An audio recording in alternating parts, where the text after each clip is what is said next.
It was one for the record books. A once-lost portrait of Christ by the iconic Renaissance man Leonardo da Vinci sold Wednesday, just steps from where I'm standing, for a whopping $450 million, roughly 4 times its anticipated price. The haul, almost $500 million, making this the highest price ever paid for a creative work of human genius.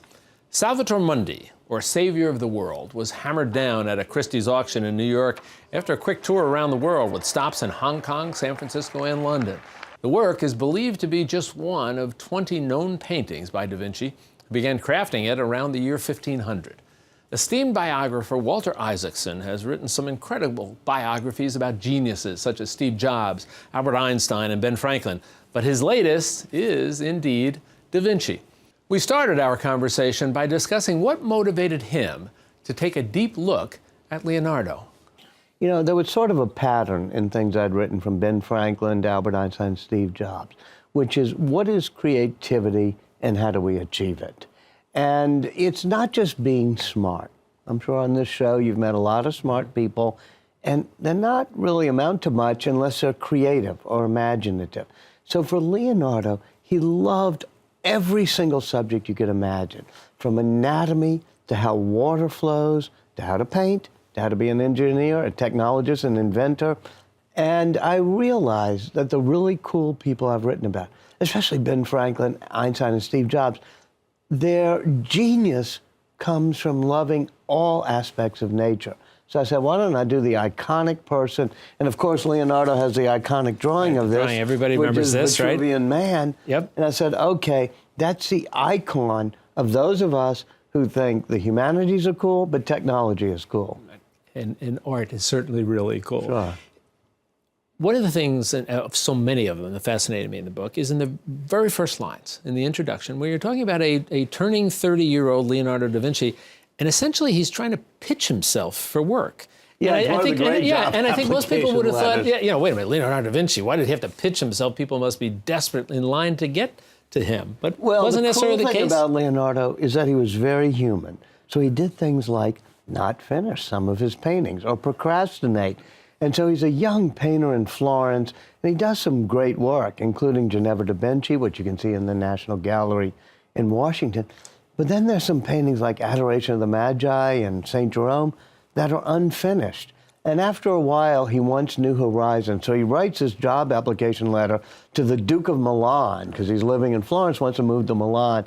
And it's 11 paragraphs. And the first 10 are, I can build great buildings, I can make weapons of war, I can divert rivers, and all this engineering stuff. And only in paragraph 11 does he say, I can also paint as well as any man. Yeah. You talk about one thing, and you mentioned it now, and it was how his art and his science were connected. Mm-hmm. What do you mean by that? I mean, he didn't even make that much of a distinction between art and science. Let me grab my book if I may. I mean, even on things like the fetus in the womb, right. Beautiful piece of art, but also a great piece of science. Vitruvian Man, likewise. For that time. And even the Mona Lisa, you see the great eons of the earth curving with the river from the ancient times through the perfect geology and the curve and swerve of water into the body of the Mona Lisa, her connected to the ages. All of that, to me, is understanding the beauty of both art and of what he called the infinite works of nature. When you read this, many of us will feel we know about Leonardo da Vinci and his accomplishments, his works. Mm-hmm.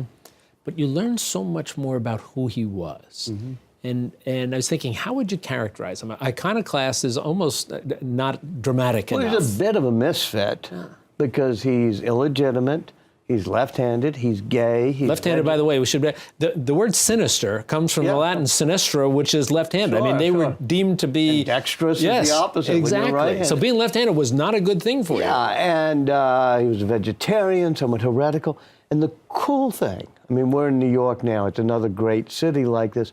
Florence in 1470s, when Leonardo was a young painter there, was very tolerant. It sort of loved a person like Leonardo, despite all the ways he, was a bit of a misfit. So you would have thought, well, with all of these things that you've listed about him, he must have been rejected by significant portions of society, but not the case. Lorenzo de' Medici was the great patron there in Florence and sort of the leader.